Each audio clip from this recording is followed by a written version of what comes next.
Hello and welcome back. So today we're going to have a look at some figures I'm going to kitbash into a custom Blood Bowl team. So these are the figures that we're going to use. This one here I'm going to turn into an ogre, and the rest here, as you see, I'm going to turn into, I don't actually know the names. I'm very bad, guys, apologies. This channel is full of Carnage stuff, whether it be talking or kitbashing. I don't know the names of all these. I know they're orcs. Like, I know it's an orc, but I couldn't tell you the names via the Blood Bowl team, what they're supposed to be. I know I have to have 3 big medium guys, the rest small, and 1 large, and that's what I'm doing. So here I'm just showing you the orcs that we're going to be turning into the team. This guy here we're going to focus on just now. So as you can see here, I got these bits from the eBay lot that we received. These are, looks like some troll bits from a Lord of the Rings miniature. As you can see the face here. But we'll just turn these into the ogre for the Blood Bowl team. Use what we have.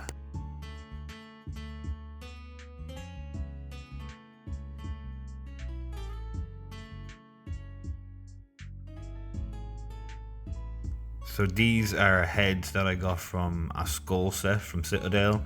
No affiliation or sponsorship. It's just a box of skulls that I recommend to anybody who is into kitbashing or creating their own miniatures. It has a lot of skulls of different shapes and sizes that come in handy when customizing minis.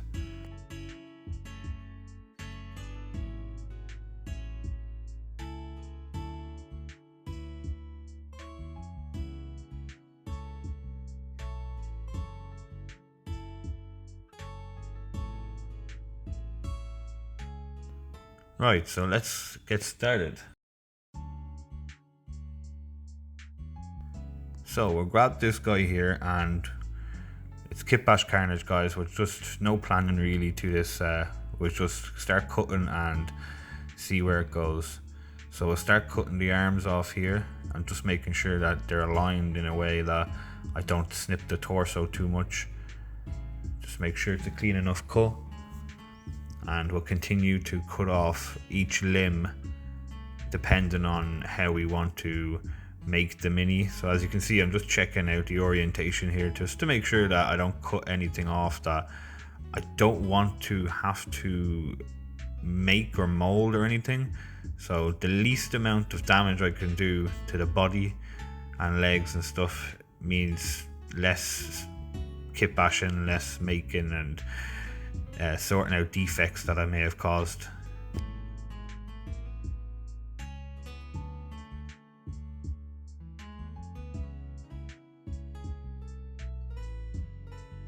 So be very careful when trying to take it off the base here.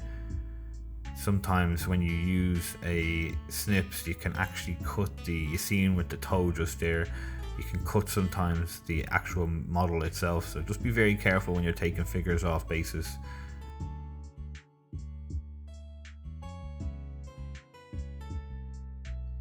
And here we're just eyeing up whereabouts roughly we want to cut the miniature in half.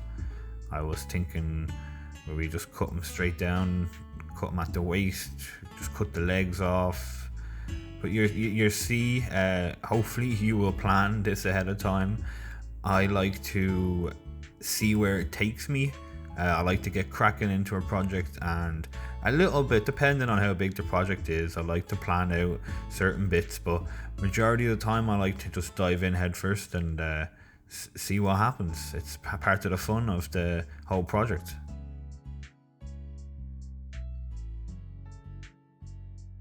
So as you can see, this is me just laying out the bits just to make sure that I have them all and to put all the pieces that I'm going to be sticking on in the right orientation. So you can see I forgot I needed the hands cut off.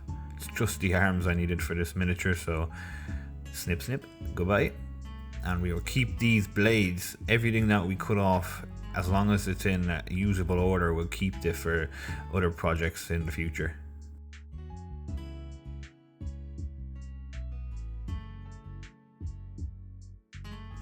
Also, you'll see under my hand, you will see there's a piece of, it's like lizard armor or scales of some sort.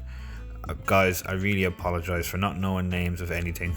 Do leave them down in the comments to correct me. I'd like to know so I can correct myself in certain videos. But that set of armor underneath my right hand there will be cast in future videos, so don't forget to check the playlist, and I'll show you how to cast multiples of them in order to use for armor for this Blood Bowl orc, or ogre shall I say.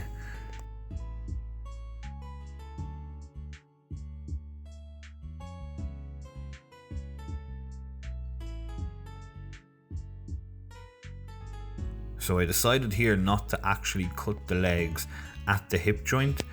Instead, I decided to cut them at the feet because you could see he's wearing some type of boots, and the top of the boot gave it a perfect place I felt to just cut off and reattach more seamlessly. We could build on that boot or whatnot, and gives me more options and more leeway.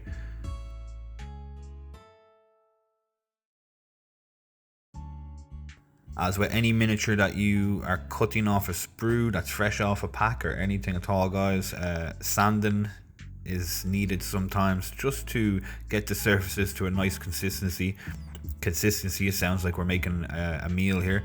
Just to get them to a right smoothness in order to work with and just make your life that much more easier. So you see I had the big file there or sandpaper. It's actually just a nail file. I just get a pack of nail files. I get 20 of them for £2 in the pound shop. Does the job, guys. Don't go on the internet and get these designated files and sanding paper for minis. It's the same thing. So as you can see, I literally just got a smaller piece of file. That is actually a file cut in half and then cut in half again lengthways, just to make a small sliver in order to make it easier for me to smooth out places that I can't reach with the bigger one. So a little tip, guys, just go to the pound store or whatnot, buy yourself generic nail files and just cut them to your desired shape. You know, no need to buy specific ones. I know I can't be spending money on a designated file for a miniature, when if I buy a pack of 10, I have 10 to do with what I please.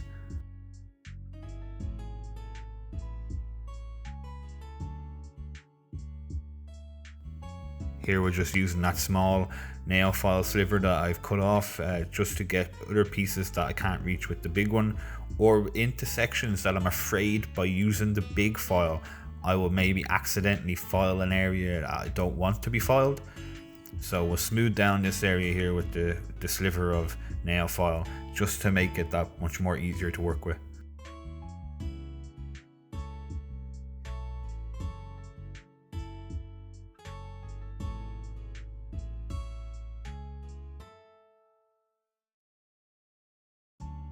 So as you can see here, I was filing that, and then I noticed that there's no point keep on filing and filing a big chunk. You're better off cutting it as much as you can, stay a little bit away from the line or where you want it to actually end, and then file down to that part, because filing or sanding down a big chunk could take you forever, and in rushing you may make a mistake that you can't come back from. So take it nice and slow, just cut to where you think you can then file to. Don't try and file too much at once.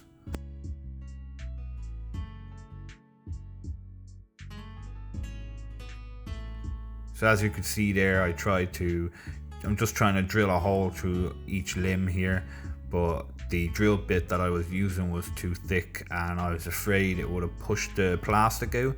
So if you use a thick drill bit, what the drill bit basically does, a lot of people would know this, but I'll just explain it for someone who doesn't. When you're drilling into the metal, it doesn't want to contour around the drill bit. It wants to squeeze out from that kind of cavity that you're creating with the drill bit as the drill bit goes in. So try not to have too big of a thick of a drill bit, because the metal, or not the metal or the plastic that you're using the miniature will tend to expand, and that will warp the miniature.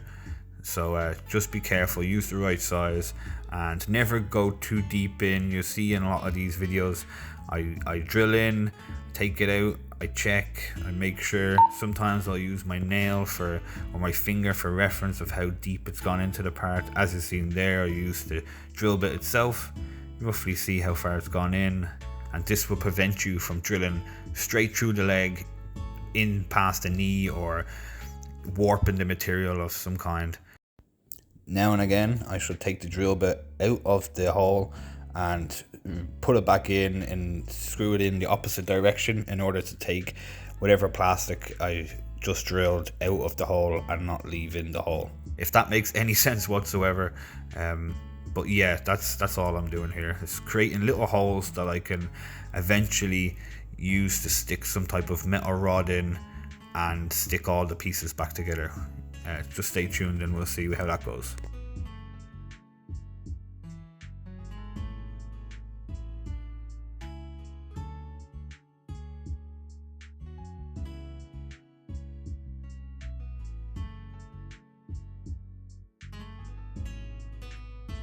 While we're sitting here, guys, and you're watching me file like once again, just a shout out to each and every single one of you for subscribing to the channel.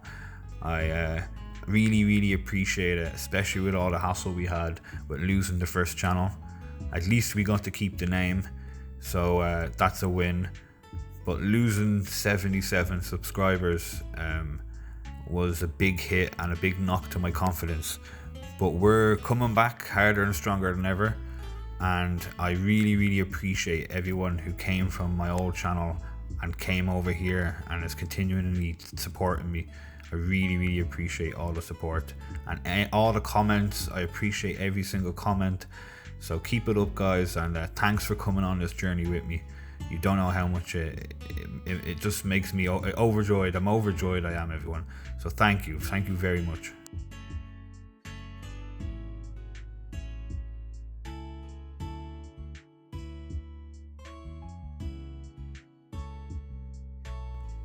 A little tip also, every bit of plastic that I am taking off of the miniature itself via the vice drill or the hand drill here, these little stringy parts are perfect for using as flames. So little flames coming off of skulls, little flames coming off of any miniatures, off of a gun, a flamethrower, you know, anything really, anything with flame, candles, anything with a flame. I know it sounds strange, but keep this flashing that's coming off the excess material that you see me take off the drill bit and put on the green mat there. This comes in handy for fire, so just stay tuned for future videos and I'll show you exactly how I use this to make realistic flames with scrap wastage material that anyone would just wipe off their cutting board and throw in the bin. So stay tuned for future videos to see that tip.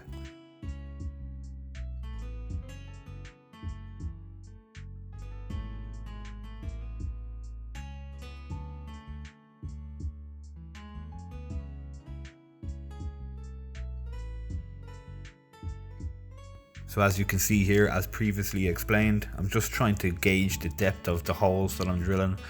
We don't have to be as careful in the head or the torso because they are quite much thicker than the legs.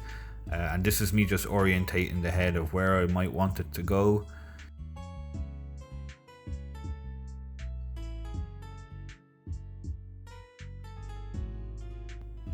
I'm going for more of a humped kind of slouched head look, so this is going to be perfect. The way I orientate this a little bit down from the shoulders rather than positioned above the shoulders gives it that more hunched over bent upper body frame kind of that an ogre would have, rather than a slim and tall frame that an ogre definitely wouldn't have, since they eat humans, horses and whatnot.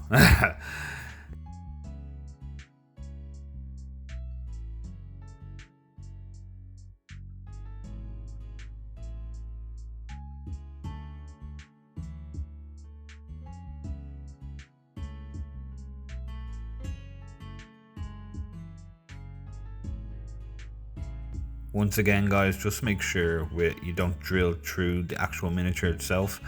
Another tip for trying not to drill through if you place your finger behind where you're drilling, you can slightly feel the drill bit itself, or the plastic expanding a little bit, slightly, not ever so slightly. You have to pay attention, and that is a little telltale sign that the head of the drill bit is getting close to puncture through to the other side of the miniature. So have a look out for that. Just try and gauge it with your fingertip.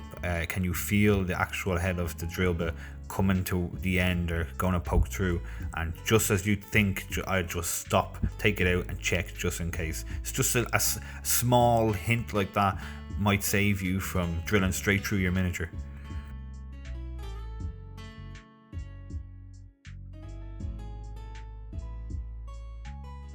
And again, with the hands here, they're a little bit thicker than the other parts, so you don't have to be as careful while drilling through these. You can gauge it kind of by eye and know that you're not going all the way through. Right, so now we're going to, since we have all that done, we're going to have a look at sticking them all back together again with some paper clip. So a paper clip is your best friend while kitbashing, in my opinion. One of your best friends. There's a lot, but this is one of your best friends while kitbashing and sticking miniatures together. So they call it in the industry pinning, or is it pinning? I think that's just when they pin them to the base. Guys, I'm not really that knowledgeable in the whole lingo and everything, but basically we use these in order to pin or stick together the pieces of miniature we have cut up. So as you see in there, I am just cutting a piece of paper clip, sticking it in the hole, seeing by eye is that roughly how far away from the neck joint I want. I'm just seeing here, is that how far I want? Do I want it further apart? And it's just dry fitting it basically to see how it looks on a miniature. And we'll just continue putting the paper clip through all the holes, attaching all the limbs back together, and I shall take you back when that's finished. Right, so that's us back after sticking all the paper clips in the holes that we made, and the limbs are attached again. So this is the general shape I want the ogre to look like. As you can see, the pose we've given him here. We've just stuck a paper clip into their holes, reattached all the limbs we cut off, and pose them how we like them. Now all these holes we will fill with a milliput mix in order to put it back together and make it look like one piece. Thanks for watching, guys. Like, comment, subscribe. Stay tuned for part 2.